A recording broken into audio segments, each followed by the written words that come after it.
Assalamualaikum warahmatullahi wabarakatuh. Halo adik-adik, apa kabar? Semoga dalam keadaan sehat semua ya. Selamat datang pada pembelajaran tematik kelas 5 semester 2 bersama saya Winda Amalia, mahasiswa program Kampus Mengajar Angkatan 5 di SD Negeri 17 Pontianak Utara. Kali ini kita akan belajar tema 6 panas dan perpindahannya, subtema 1 suhu dan kalor, pembelajaran 2. Adik-adik, coba perhatikan gambar berikut. Coba kalian ceritakan apa yang kalian temukan pada gambar tersebut. Nah, coba simak bacaan berikut ini ya. Sore itu, ayah Siti sedang membaca koran. Di sampingnya, ibu Siti pun sedang membaca sebuah majalah.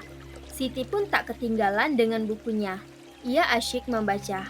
Mereka memanfaatkan media cetak untuk memperoleh informasi. Di meja tamu, tampak segelas teh panas yang masih mengepul untuk ayah. Ada juga es jeruk kesukaan Siti. Setelah kalian melihat gambar dan menyimak teks tadi, coba jawab pertanyaan berikut ini ya. Pernahkah kamu membuat teh panas atau es jeruk? Menurutmu, apa saja yang diperlukan untuk membuat teh panas dan es jeruk? Yaps, benar sekali. Untuk membuat segelas teh panas, kamu memerlukan beberapa sendok daun teh dan air panas. Sedangkan untuk membuat es jeruk, kamu memerlukan sari jeruk, air, dan es batu. Bagaimana kamu dapat menentukan bahwa air teh itu terasa panas dan es jeruk itu terasa dingin?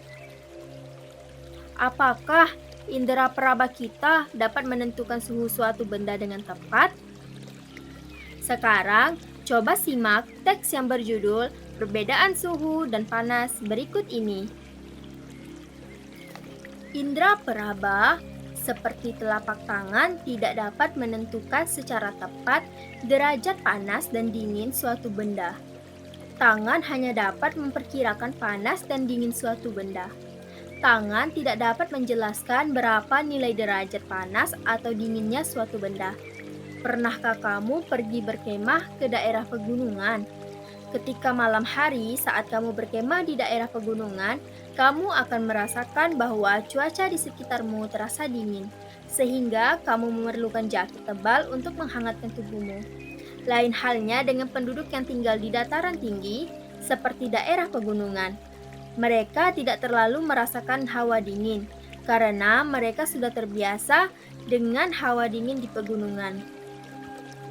Hal tersebut membuktikan bahwa indera peraba tidak dapat digunakan untuk mengukur derajat panas suatu benda, karena setiap orang memiliki perbedaan dalam merasakan suhu di sekitarnya. Nah, dalam ilmu pengetahuan alam, untuk menyatakan tingkat panas dinginnya suatu keadaan, suatu besaran yang disebut suhu atau temperatur. Panas dan suhu adalah dua hal yang berbeda. Energi panas merupakan salah satu energi yang dapat diterima dan dilepaskan oleh suatu benda.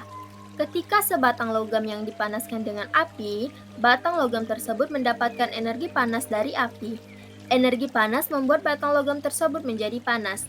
Ketika batang logam tersebut panas, suhunya meningkat. Ketika batang logam tersebut dingin, suhunya menurun.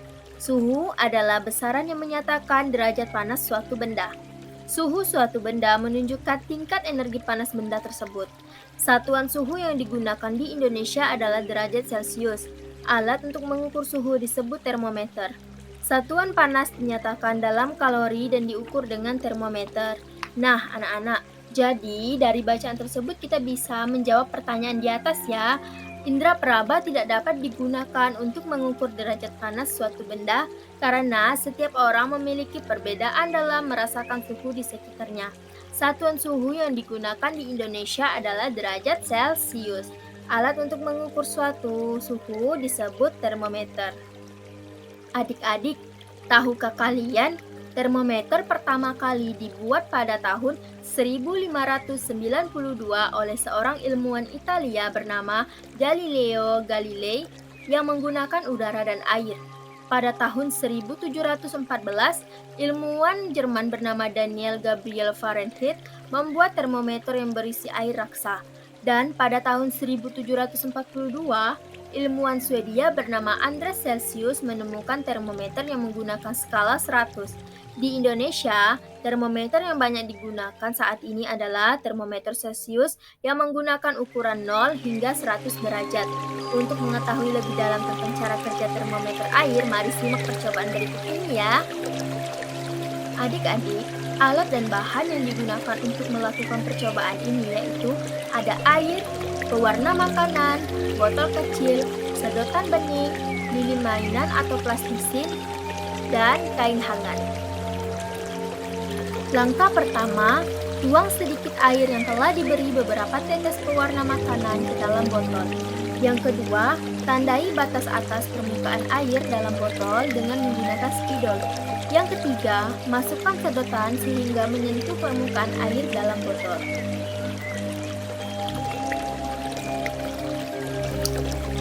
Yang keempat, tutup dengan rapat sekeliling ujung lubang leher botol dengan plastisin atau tanah liat sehingga tidak ada udara yang bisa masuk ke dalam botol. Kelima, tempelkan kain hangat pada botol dan perhatikan baik-baik. Dan yang terakhir, tandai dengan spidol batas permukaan air di dalam botol. Setelah botol ditempel kain hangat. Nah, dari percobaan tersebut, terdapat cara kerja termometer secara garis besar dapat dijelaskan sebagai berikut. 1. Bila tanda zat cair terkena atau dikenai panas dapat berupa panas dari benda, zat cair dalam tandon akan mengembang atau memuai. Yang kedua, oleh karena zat cair dalam tandon memuai, zat cair tersebut masuk ke celah kapiler. Selanjutnya, zat cair tersebut berhenti pada skala suhu tertentu. Skala itulah yang menunjukkan suhu benda yang bersangkutan. Wah, ternyata prinsip kerja termometer cukup sederhana ya. Air di dalam botol memuai setelah menerima energi panas. Ya, itu salah satu contoh penggunaan energi panas dalam kehidupan sehari-hari. Di Bali, para pembuat gamelan menggunakan energi panas untuk membuat bilah-bilah logam yang digunakan dalam alat musik gamelan Bali. Wah, benar sekali itu. Bisakah kamu menceritakan lebih banyak, Danu? Sekarang, ayo cermati bacaan yang berjudul Tangga Nada berikut ini. Tangga nada adalah urutan nada yang disusun secara berurutan. Misalnya, do, re, mi, fa, sol, la, si, do. Ada banyak jenis tangga nada. Di antaranya adalah tangga nada diatonis dan pentatonis. Tangga nada diatonis adalah tangga nada yang mempunyai dua jarak nada, yaitu 1,5. Beberapa alat musik seperti piano dan organ memiliki sistem tangga nada diatonis. Pada sistem tangga nada diatonis, dalam satu rangkaian nada terdapat 7 nada pokok. Nada ke-8 merupakan pengulangan nada pertama. Tangga nada pentatonis merupakan jenis tangga nada yang hanya memakai 5 nada pokok. Ragam tangga nada pentatonis dibedakan oleh jarak antar nada serta pilihan nada yang didengar. Berdasarkan nadanya, ada tangga nada pentatonis yang menggunakan tangga nada jenis pelok dan tangga nada jenis slendro. Contoh alat musik yang menggunakan tangga nada jenis pelok dan slendro adalah gamelan Jawa. Selain gamelan Jawa, ada juga gamelan Sunda, Bali, Madura, dan Batak. Tangga nada pelok biasanya menggunakan susunan nada yang berbunyi seperti nada-nada do, mi, fa, sol, si. Salah satu lagu daerah yang menggunakan tangga nada ini adalah lagu Gundul Pacul dari Jawa Tengah.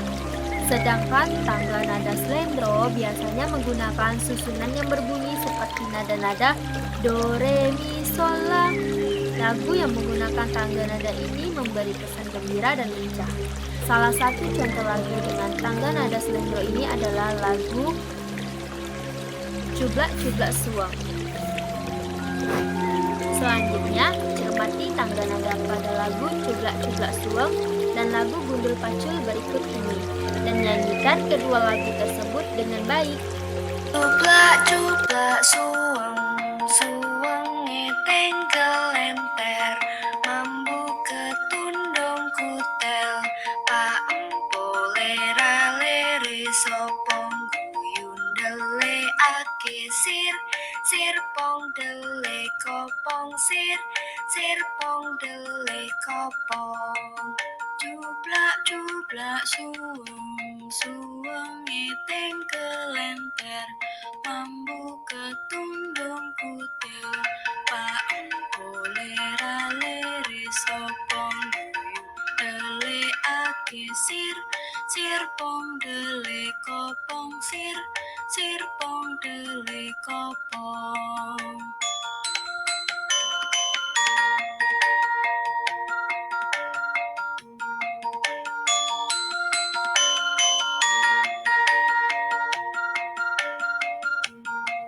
Jublak jublak suweng, suwenge teng kelenter, mambu ketundung kutel, pak empo lera leri sopong guyun dele ake sir, sirpong dele kopong sir, sirpong dele kopong. Jublak jublak suweng, suwenge teng kelenter, mambu ketundung kutel, pak empo lera leri sopong guyun dele ake sir, sirpong dele kopong sir, sirpong dele kopong.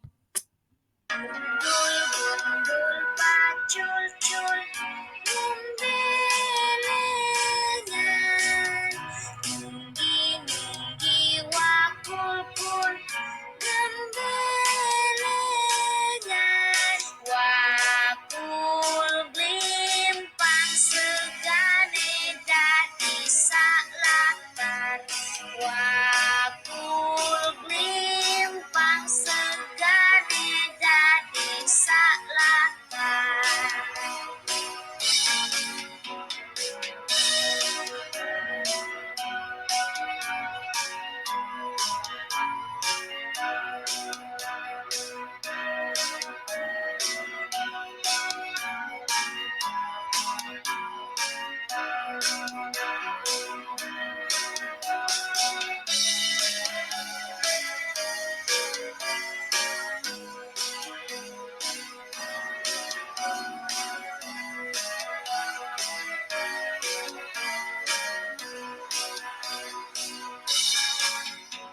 Gundul gundul pacul cul, gembelengan,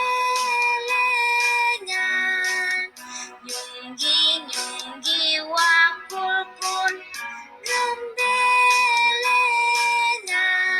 wakul blimpang segane dadi saklakar, wakul blimpang segane dadi saklakar. Nah, demikianlah pembelajaran kita hari ini. Sampai jumpa kembali. Dadah.